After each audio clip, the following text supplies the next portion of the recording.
Why are we talking about Bitcoin right now? It seems like it's more popular now than ever. My aha moment when it comes to like Bitcoin was when, I know it sounds crazy, but I was one of those people who really thought that the bank had a little box with like my money in it, Yeah. And then when I realized, wait, they don't have that. It's just like some online number. What was it for you? So just imagine, you had $100,000 worth of gold, and now it's time to leave. What are you going to do? Everybody. Yeah, right. You're gonna carry it to the airport and just tell them, "Hey, I'll see you guys later. I'm taking this with me." Everybody knows. It just sounds crazy.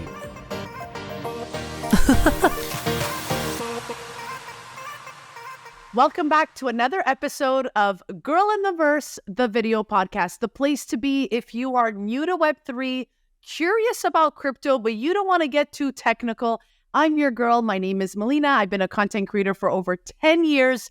And now I am dedicating my time in asking people all the questions so we can better understand how the blockchain will change our lives. But before we get started, I do have a small favor to ask. Like, subscribe, comment down below.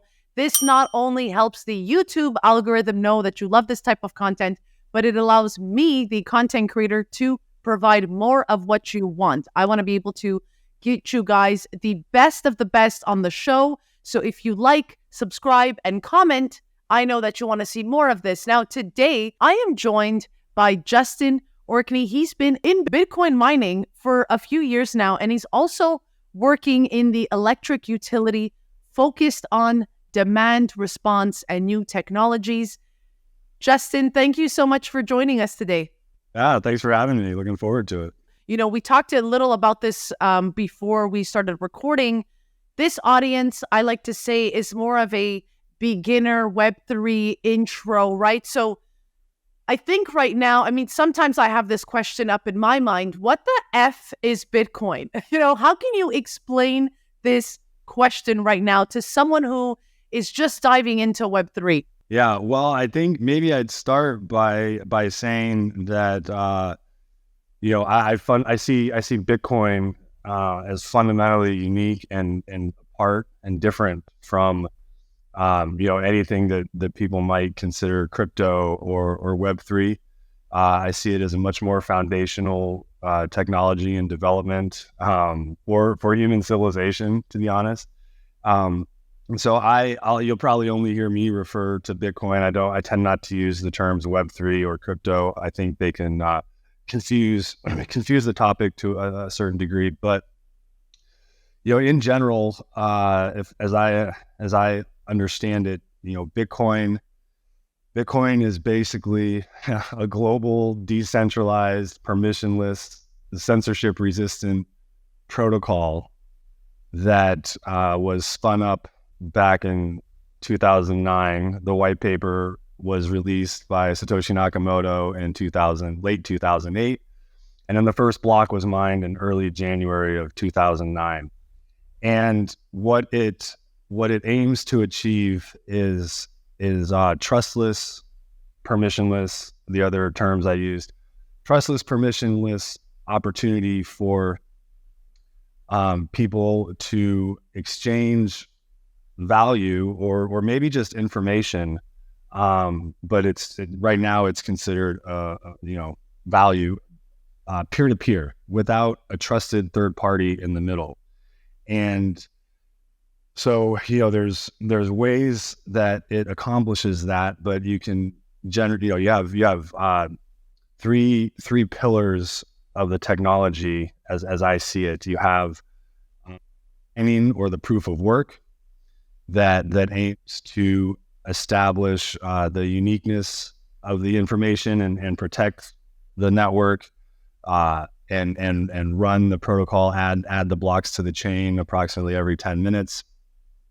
You have the node network that is also very decentralized, and that the nodes are running the actual rules of the Bitcoin protocol, which we can get into. And then you have the users of the network, the hodlers, the ones actually engaging and sending transactions back and forth. And so when you combine those three main pillars, you end up with this global network, this decentralized. Satoshi Nakamoto is a pseudonym. As far as I know, no one knows exactly who he, she, or they were. They disappeared from sight and communication soon into Bitcoin's development. I think somewhere in mid 2010, once the network seemed to be operating and it had gained some steam, and haven't been heard from since. Yeah, and that's also a very important aspect of it. Why is it important to highlight that? I think it's important to highlight that because it really adds to and gives credence to the decentralized nature of Bitcoin. There's no proverbial head to chop off. There's no group of investors or project developers per se that launched it and started it and are involved in it and ultimately might control it. So there's no one for the government to come after. There's no Bitcoin company. There's no one for the SEC to sue. Yeah. It's truly just it exists outside of the current system, and it's hard to imagine a way for the current system to gain capture over the network because of how decentralized it's grown. Again, the nodes are the ones enforcing the rules of Bitcoin, and you have tens of thousands of them scattered across the globe. And ultimately, you would need to disable and demolish each and every one of those nodes before you could imagine that you've stopped Bitcoin. And there's actually nodes operating on satellites in outer space. So Wow. I think it's really important to, especially given some of what we see going on right now in the here I'll say the word, in the crypto industry, with maybe the SEC getting some teeth and enforcing the laws on the book as they see them and applying. They can't subpoena Bitcoin. They could subpoena Satoshi Nakamoto, but nobody knows who he is. And the really amazing part, which I think it kind of gets a little metaphysical, maybe. You start to wonder, like, holy cow, who was this person or this group of people? Because you'd think, it's hard to imagine anyone not leaving any type of fingerprints, and maybe no one was that interested in finding out who they were back in 2010. But now you'd certainly think that there would be the opportunity to dig back and put some pieces together to kind of figure out who this might have been. But as far as I know, they were incredibly successful at completely eliminating any opportunity to trace them back and identify them as an actual person or group of people. And so, again, I think what it really comes down to, it just speaks to the decentralized nature of the Bitcoin protocol, and that makes it, I think, as powerful as it is, and also separates it from most of what other people talk about when they're talking about Web3 or crypto.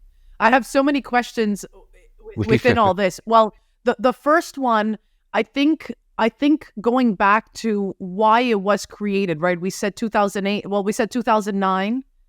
This was right after the financial markets crashed, right? So maybe explain to us. You're as far as I know, you are not Satoshi Nakamoto, but why would someone create Bitcoin? What was happening back in 2008, 2009 that someone felt the need that, hey, we want to remove this middleman person?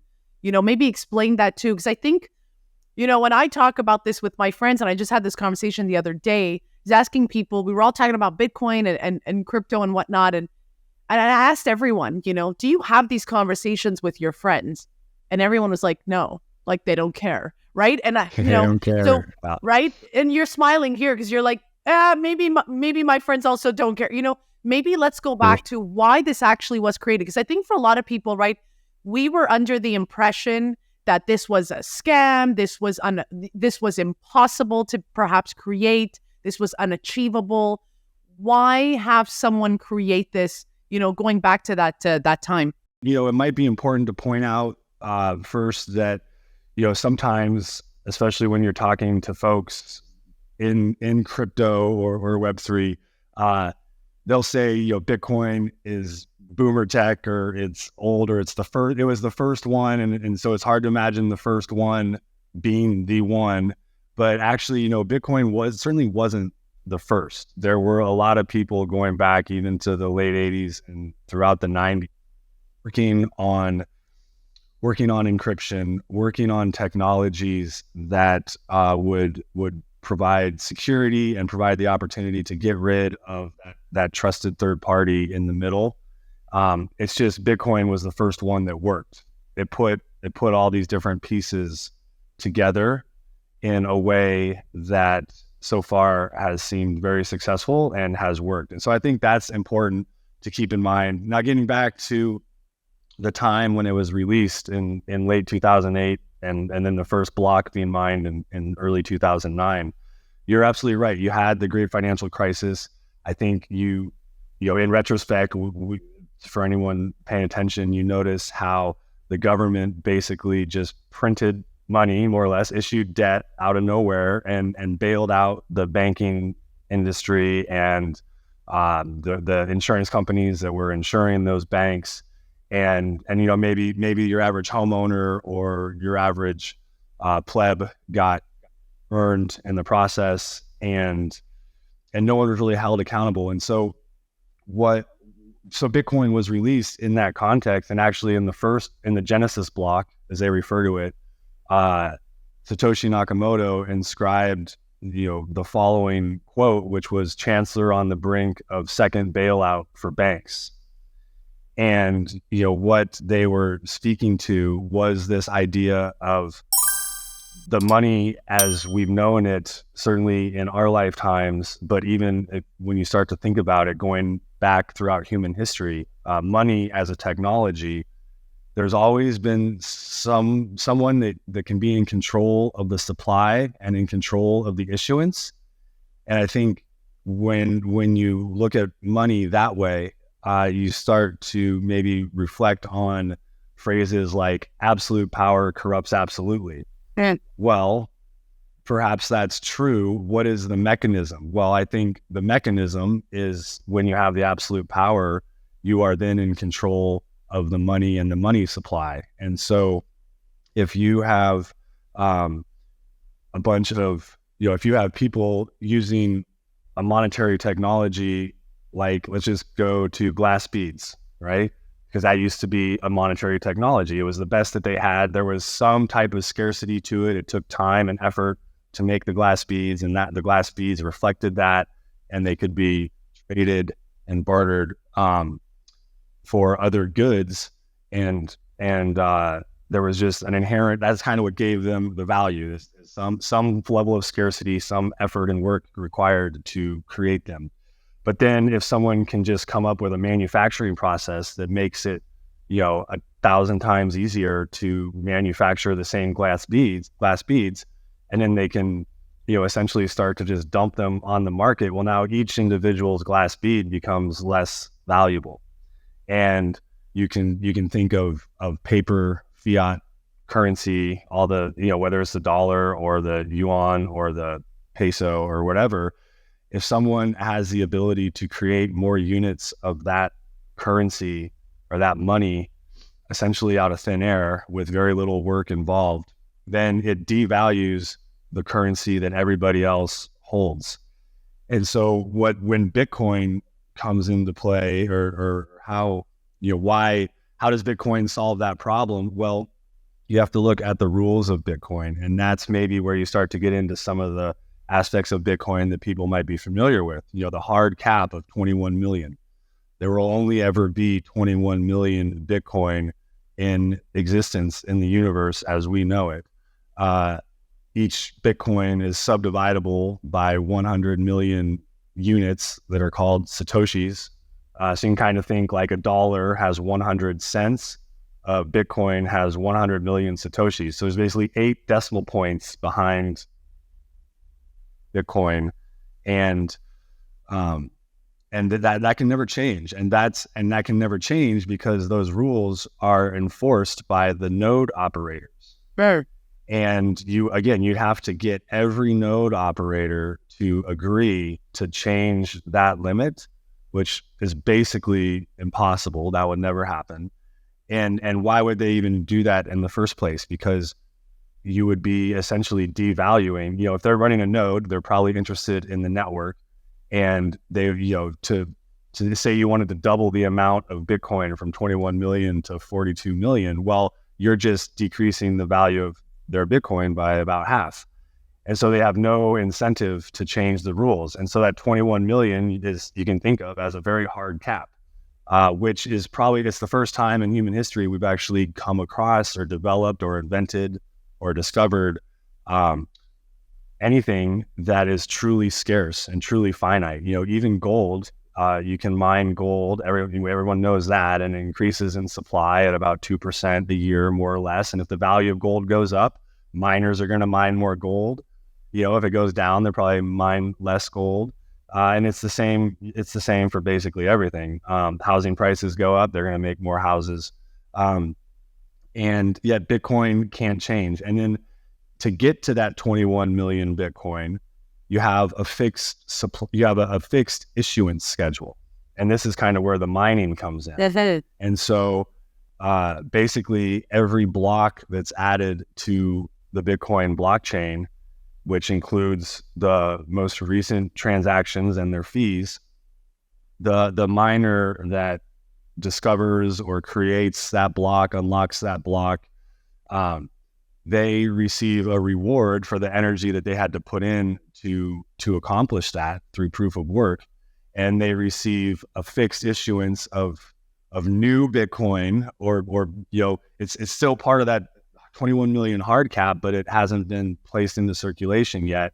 And so that block brings it into circulation. And right now, for example, approximately every 10 minutes, it's not exact, it varies, but it's an average every 10 minutes. The miner that gets the block gets 6.25 new Bitcoin or unlocked Bitcoin, issued Bitcoin, plus the fees associated with the transactions that were part of that block as their reward for expending the energy. Now, every 4 years, that issuance is cut in half. So back in approximately April or May of 2020, the issuance per block used to be 12.5, right? 6.25 times 2. And then approximately 4 years before that, it was 25. And then 4 years before that, now you're in the first epoch of Bitcoin operating, and it was 50 Bitcoin on average every 10 minutes. And that doesn't depend on how many people are mining Bitcoin. If the price of Bitcoin tomorrow were to double or triple, then there'd be a lot more interest in mining Bitcoin to get those 6.25 Bitcoin, because now it's worth 2 to 3x in dollar terms. So let's just say everyone wants to start mining Bitcoin, and they're even if they can find the machines and they can find a place to plug them in with the electricity, and they do it, and the global hash rate of Bitcoin doubles or triples. Well, then there's one last piece, and I hope I'm not getting too technical, but it's called the difficulty adjustment. Okay. And that happens approximately every 2 weeks. It's actually based on blocks. Every 2016 blocks, the difficulty adjusts. And what that means is if there's more people mining Bitcoin, they make it more difficult to find the Bitcoin. If there's less people mining Bitcoin, they make it a little easier to find. I'm saying it's the algorithm. Okay, I was like, who's they?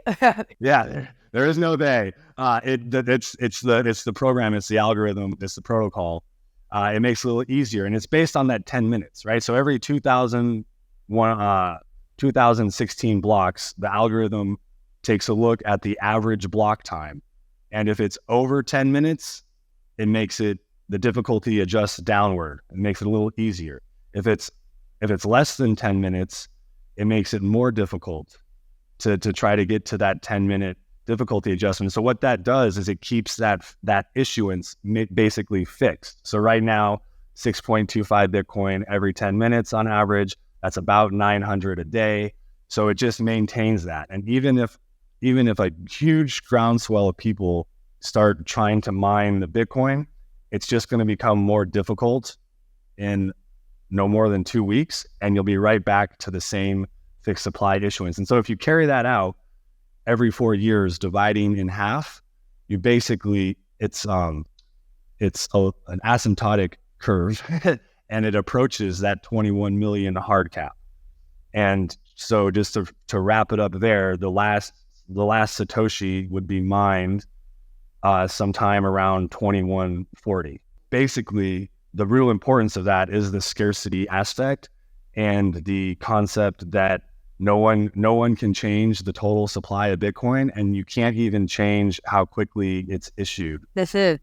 And it's truly remarkable. It's the only time we've ever had a monetary technology or any technology like that, any commodity like that. You can start to think of it as a money that no one controls, and it has a fixed supply.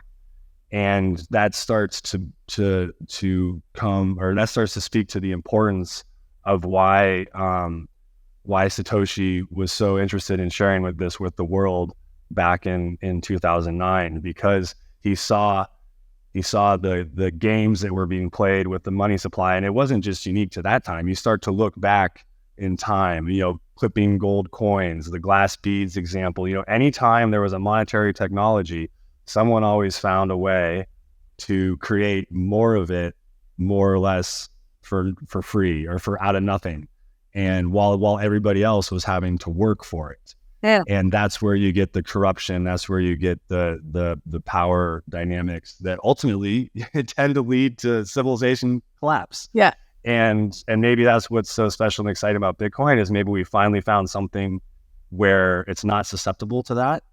And maybe that would enable humans to really expand beyond kind of this growth collapse that we've been dealing with for recorded history. I was going to say too, what was going on in 2008, 2009, I'm not sure what we're living in right now, but it's, the patterns are sort of similar, right? In Canada, we printed a lot of money during, we called it the pandemic. I don't want YouTube to cancel me, so I'll say the pandemic. Sure. But, and I think that's probably why too, even for myself, why I started getting interested in this was because we were seeing what was going on with our governments and whatnot. And why do you think right now it almost seems like, maybe it's just in my world because I'm recently in this world, but why is it? Why are we talking about Bitcoin right now? Why? It seems like it's more popular now than ever, or why? Yeah. Well, I think you got a couple reasons. Maybe the obvious one is just you have the network dynamics that we've seen through social media and other technology adoption, where just it's a function of people learning about it and telling their friends. And so you're seeing that expand, and maybe it expands more or less irrespective of kind of what's going on at any particular moment in time. It's just the nature of how technology is adopted and how networks grow. But specifically to today, I think, you're starting to realize, or I think people are starting to realize, the idea of a sound money that's outside of anyone's control with a fixed supply. And so that's part of it. I think importantly, you're also starting to see the censorship resistant aspect to it that I mentioned become more clear to people. And what I mean by that is when you take Bitcoin into self-custody, which is really important, okay, buying Bitcoin on an exchange and leaving it there, really all you've done is you've paid someone to tell you that you have Bitcoin and you don't actually have it. And we're just seeing now, with an example of Prime Trust, they were holding people's Bitcoin. Well, it turns out they didn't have the Bitcoin. And so, taking personal self-custody of Bitcoin is incredibly important. it's almost more important than buying the Bitcoin. You really haven't accomplished much with buying Bitcoin if you're leaving it with somebody else, because now you've just reintroduced a layer of trust. And the whole point of Bitcoin is to eliminate that trusted third party, or that's one of the main points. And the other aspect of it is very easy to take self-custody. And, you get a hardware wallet, you send the Bitcoin from the exchange to the hardware wallet, you record your seed phrase on steel or what have you. Obviously you don't want to take a picture of it. You don't want to put it on a Word doc or a Google doc. That is the keys to your safe. And, so you want to keep that protected and secure over the years. So I would always recommend stamping your seed phrase into a stainless steel plate. Once you have the Bitcoin in your own wallet with your private keys secured, nobody can take that from you, right? Like, it's impossible. It's impossible. Nobody can hack the blockchain and move the Bitcoin from the address without your private keys. It is absolutely impossible. It's never happened. Now, certainly you could be coerced into giving up your private keys. There's any number of creative ways you could imagine that happening, and some of them sound pretty horrific. But at the end of the day, if you have a bar of gold, someone can take that from you. If you have even a house, someone can take that from you, or they can just tax it away from you with property taxes. Bitcoin, when you start to think about it, in self-custody might be the only property rights that you truly have that nobody can take from you. And you can take them with you wherever you want to go. And so just imagine, you had $100,000 worth of gold, and now it's time to leave. Now it's time to go somewhere else. What are you going to do? Carry it. Everybody. Yeah, right. You're going to carry it. You're going to carry it to the airport and just tell them, hey, I'll see you guys later. I'm taking this with me. Everybody knows. It just sounds crazy. Everybody knows you can't even take a pile of cash across the border with you. You can't take gold. You can't take your house, obviously. So you probably can't take your stock portfolio. Maybe there's some very financially privileged people in the world that could manage their stock portfolio in one jurisdiction and then have access to it in a totally separate jurisdiction. But, that's not a guarantee, certainly. And for the common person, it's probably out of reach. And so you start to think about what property do you truly even own that's in your control that nobody can take from you? And it's Bitcoin. And so I think, you saw it with maybe the Canadian trucker protest. Yeah. You saw it with some other examples of property more or less being confiscated from people, or access to their money being confiscated from them. And that is one of the main attributes of Bitcoin, is that nobody can keep you from your Bitcoin once you have it in self-custody, and nobody can prevent you from sending it to someone else once you have it. And so that's completely new. And I think people are starting to see what's happening to banks in Turkey and Lebanon, where they're being locked out of getting their own, they're robbing the bank to get their own money.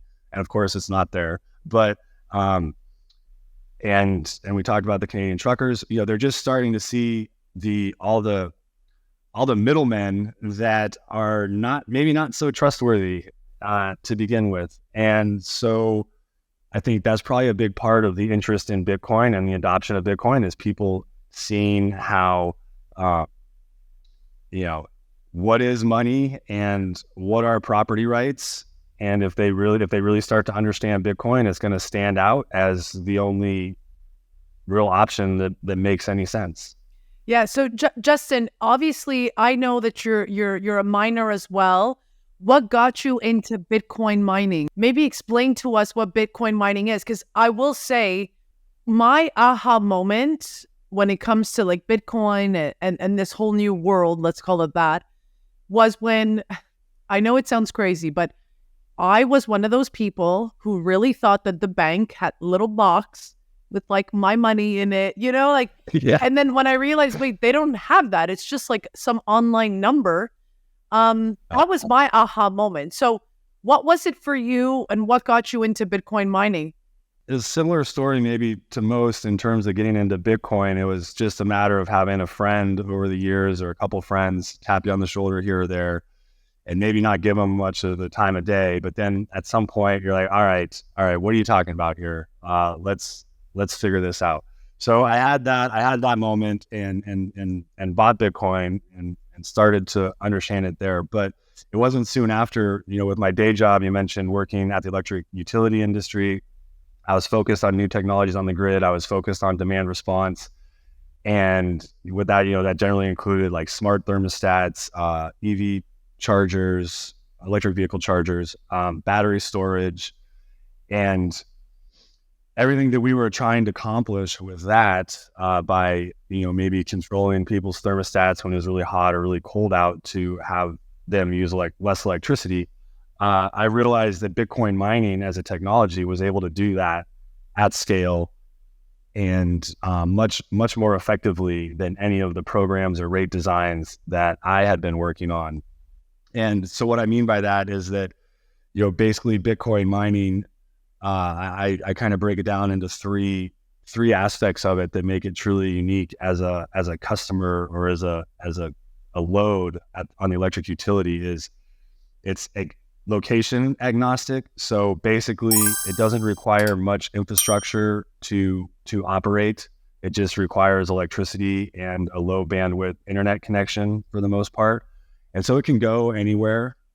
So you could theoretically you could put it anywhere on the system. It's scale agnostic. So it could be just a few miners, or it could be tens of thousands of miners. It could be 40 kilowatts, or it could be 1.2 gigawatts. And that's really interesting. And then maybe most importantly is it's time agnostic. And that gets to the demand response capabilities of it, is that it doesn't matter at any particular hour of the year. Again, theoretically, and we've seen examples of it, miners will be willing to shut down some of their mining operations or all of their mining operations and return the power that they were consuming back to the grid to meet other needs.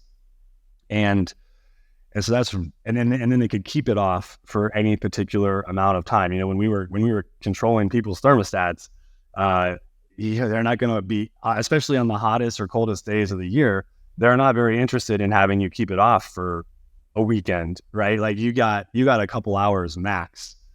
But Bitcoin mining, it can shut down and it could stay off for the duration of a week-long storm if you needed it to.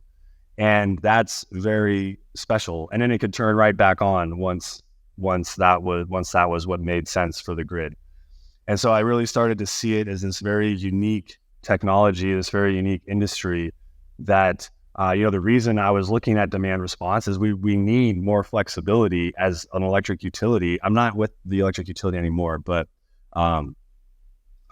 they need this flexible demand to come on the system in order to balance out the load, mainly from the influx of new unreliable generation like wind and solar.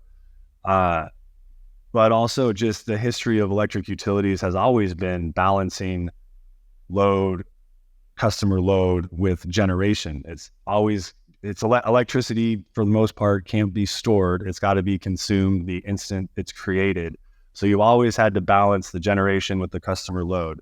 Well, and because we're losing control of the generation with technologies like wind and solar, we're also gaining the opportunity to control the customer load through internet connected devices and now Bitcoin mining. And anyway, that's why it's such an important technology, because the utilities absolutely need it.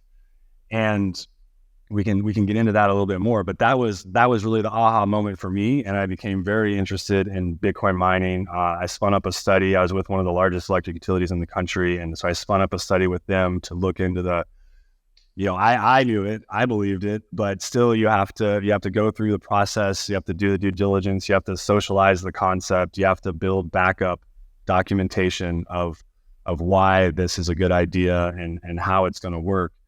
And so I started a process with that, a formal study with an outside consultant, which is still going on.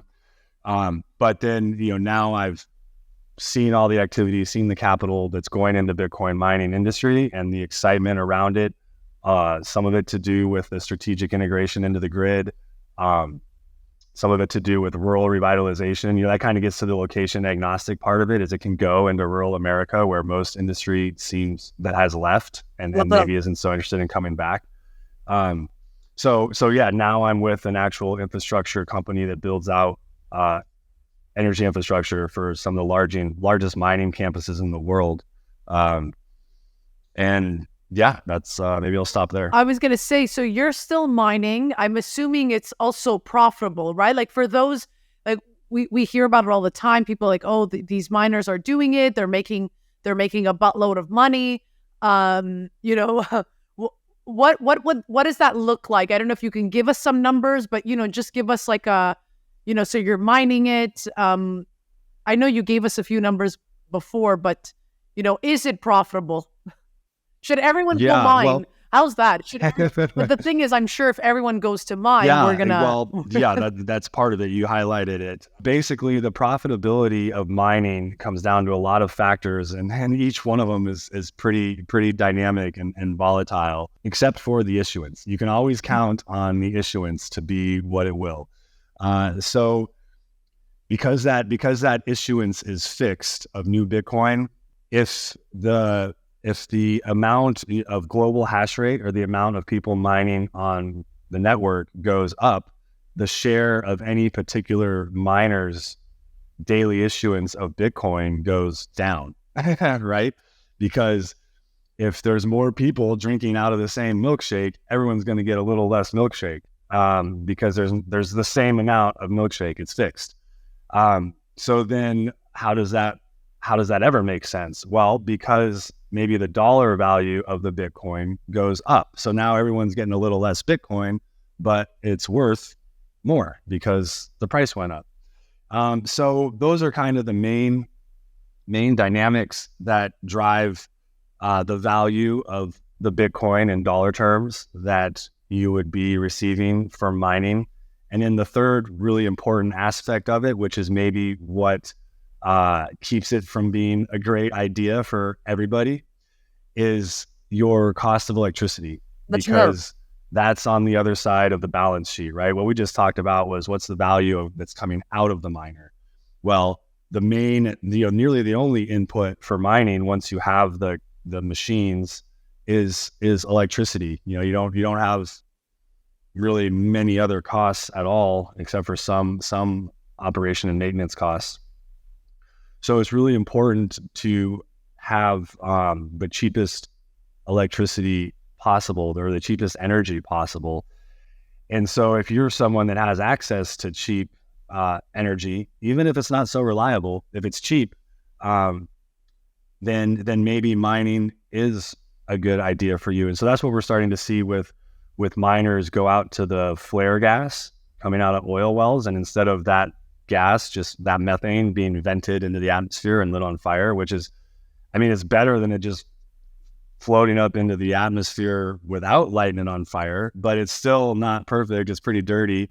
You instead pump that methane through an engine, create electricity, mine the Bitcoin, boom, send it to the internet, send it to cyberspace, and you're done. And now you've eliminated, 98% of the emissions from that methane coming out of the oil well or a landfill.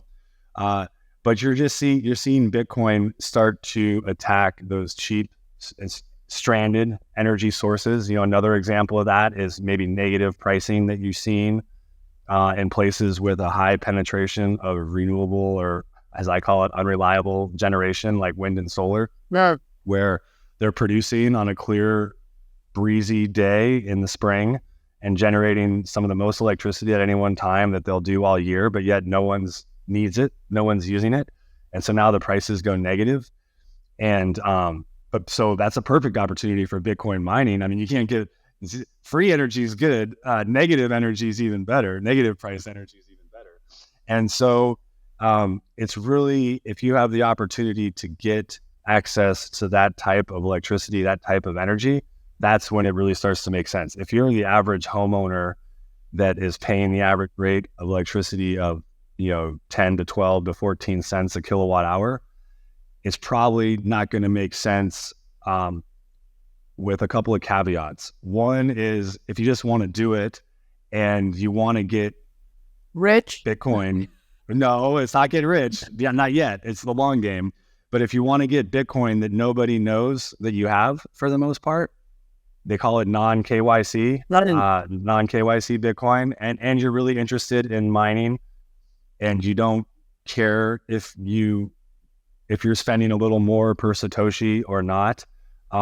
It can be a great, fun hobby. I do that as well, or I know a friend that does.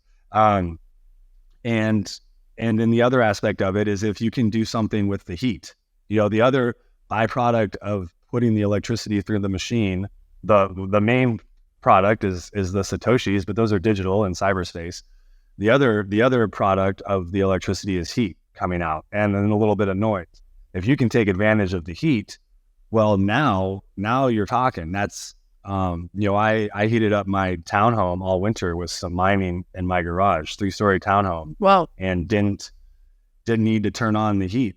And so if you think about that, basically, instead of turning on the electricity to heat my home by just a resistance coil or lighting gas on fire, I put it through a Bitcoin miner instead. So you can either think of it as getting free Satoshis because you're going to be using that electricity anyway to heat your home, or you can think of it as getting the heat for free because you were going to be mining the Satoshis anyway. So either way, I mean, it's the same thing.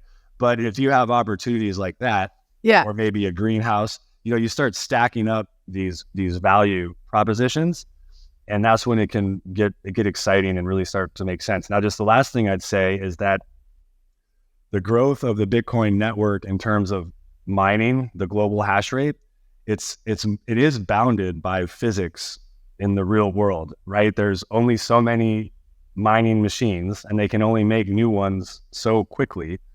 And there's also only so much capacity, so much energy, so much electricity. If you wanted to plug in 50 megawatts of mining, there's going to be very few spots in the country where you could just easily find that and sign up and get mining. And so what you can see, what's happened in the past, and what I'm kind of hoping happens again, is that the price of Bitcoin is unbounded. It's more just a function of supply and demand and network growth, and that can all happen very, very quickly. It's not necessarily bounded by laws of physics and material constraints. And so you can see the price of Bitcoin, double, triple, quadruple, 10x or whatever, let's say in a year. Wouldn't that be great? But the global hash rate, it can't go. And so now the value of your Satoshis, it can grow, but it's limited in how fast it can grow. Meanwhile, the price can just go up. And so the value of your Satoshis coming out of your machine can increase significantly. It's not going to last forever, but it can increase significantly at any one point in time. And that's where you see, mining machines. Let's say right now, the average industrial mining machine is like $2,000, for example. Well, that same mining machine could be worth $10,000 to $12,000 if we had 150K Bitcoin. Hypothetically, what's that? Boom! Now the value of that machine went from $2,000 to $12,000, and maybe I want to sell it, maybe I don't. But so it's not a straightforward answer, but there are a lot of things to think about. If you're interested, if you needed the heat, if you wanted to do it because you don't want to buy them off the exchange and have all your personal details attached to the Bitcoin that you have, it's fun. I like it. Yeah. Well, you made me think too, because we also talk, and a lot of people deem, well, this is not environmentally friendly, but you've already given me your reaction. What do you say to those people who say Bitcoin does not help the environment? And say, how many tequila sodas have I had at that point? I think at the end of the day, I would just say that they're misinformed. They don't understand what they're talking about, to be honest. They're making a very straightforward conclusion that energy use equals bad, and that couldn't be further from the truth. Human civilization has only advanced because of our ability to harness and channel energy more effectively, more efficiently. Us being on these electric laptops with the internet and data centers all over the place is an example of that. And so they're probably passing a moral judgment as well that Bitcoin is worthless, and they're not acknowledging the property rights that it might be providing to a female entrepreneur in Afghanistan that has no access to banking or the ability to own any type of other property or just in the global South in general. So I'd say it's a very financial privileged view to conclude that Bitcoin is not worth the energy that it's using.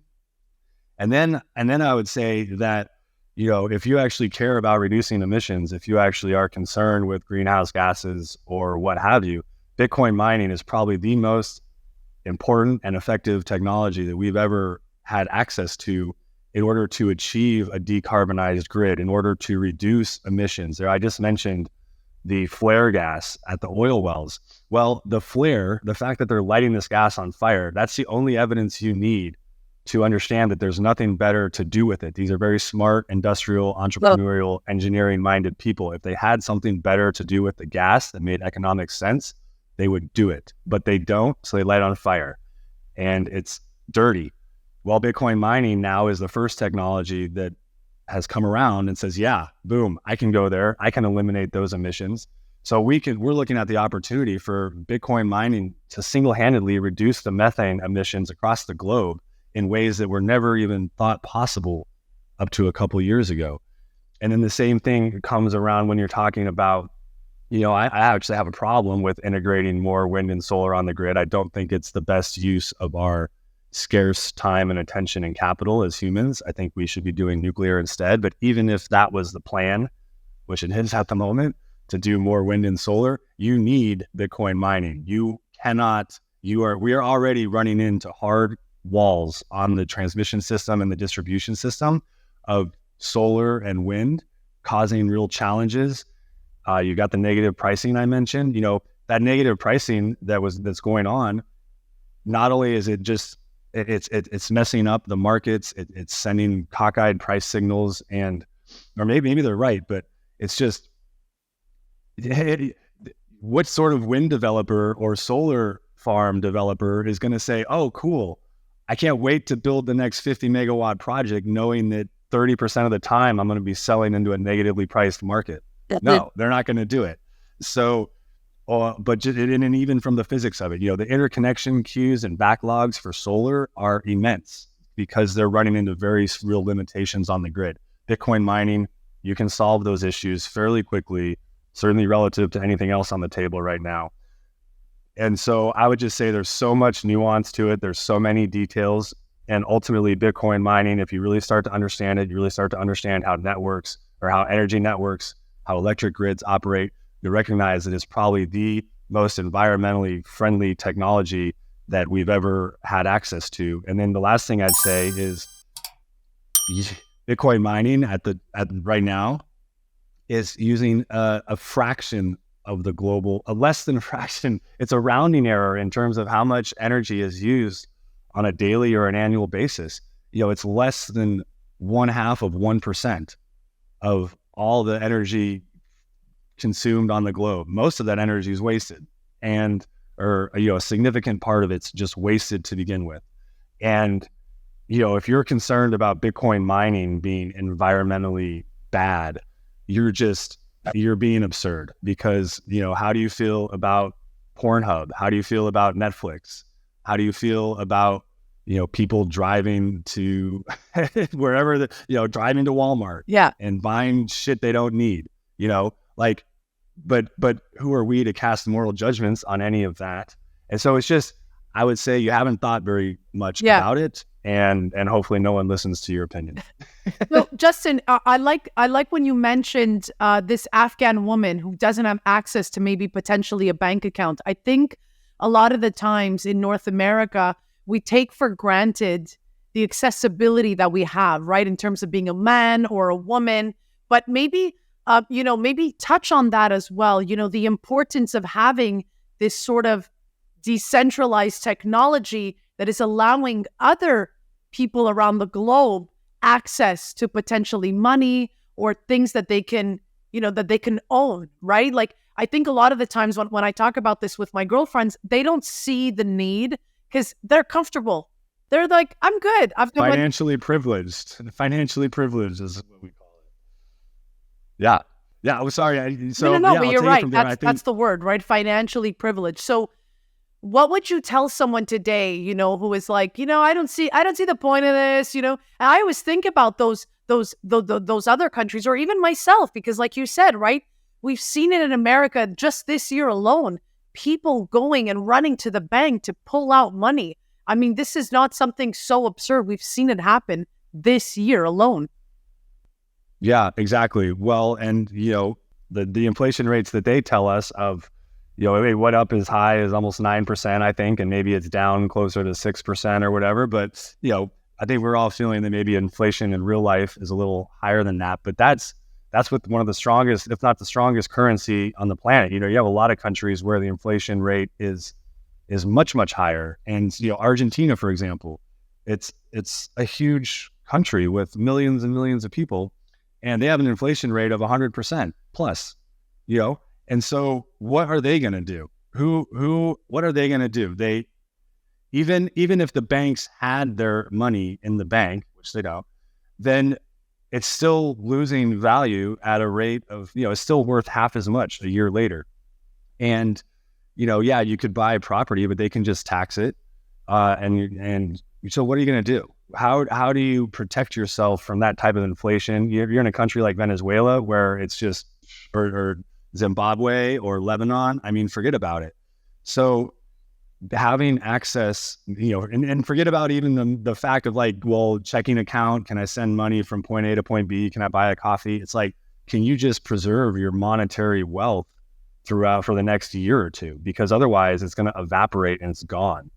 And so having access to Bitcoin for those people in those types of situations in a way that's permissionless and censorship resistant. So there's no government that can really, all they need is a cell phone and the know-how. There's no government that can truly stop them from doing it. Maybe they can mine Bitcoin somehow. They might really have to get into the peer-to-peer network. We're seeing that in Nigeria, where the youth, they're adopting it at record pace because they don't have a choice. They're in a position where they don't have that financial privilege of being able to consider, should I buy Tesla stock? Should I buy, real estate in Sonoma County? Should I buy, this collectible art piece? Maybe, I should just buy the S&P 500. They don't have access to any of that. What do they have access to? Maybe they can buy gold, but someone can just hit them over the head and take their gold. And you probably can't buy $5 worth of gold, but you can buy $5 worth of Bitcoin once a week, once a month. It's the perfect opportunity to give people access to a monetary technology that nobody can take away from them and that they can send across the globe. And it can't be, I can only assume how empowering it might be. And just maybe the last example I'd bring is, I think back in August when we had the issue with withdrawing from Afghanistan, maybe a lot of your viewers saw that plane, that, C-30 cargo jet that was just filled to the brim with, I think about, hundreds of people. And you just look at each one of them, right? And you say, okay, what if they had any property or any money, which is a big if to begin with, but if they did, it's almost certain they don't have it on the plane. If they did have that, $10,000 worth of gold, well, they don't have it now. It either left it behind, it got taken by the Taliban, or, the army took it from them when they were going through the checkpoint. Whatever, it's not there. So you can only hope that maybe a few of them had some Bitcoin stored up in their head, because they were the lucky ones, right? They seemingly were the lucky ones to get out of that situation with their lives, but not much more than that. And so you start to think about those situations that unfortunately a lot of people around the world are forced into. And that's, another really powerful aspect of Bitcoin is, and another part of the financial privilege. We can't imagine a situation where we're forced to leave tomorrow or we might die. And what are you going to take with you in that case, understanding that anything you don't take with you is no longer yours. Yeah. So it's really powerful when you think of it in those terms. Yeah. Now, of course, before we get going, obviously I want to talk about these Bitcoin ETFs, right? We're seeing America finally decide or choose to kind of dive into Bitcoin. What do you make of this? Is this a good or bad thing? I've been seeing many different takes. I want to get your take on this. A potential Blackrock, now we're hearing Fidelity, Bitcoin ETF. Is this good or bad?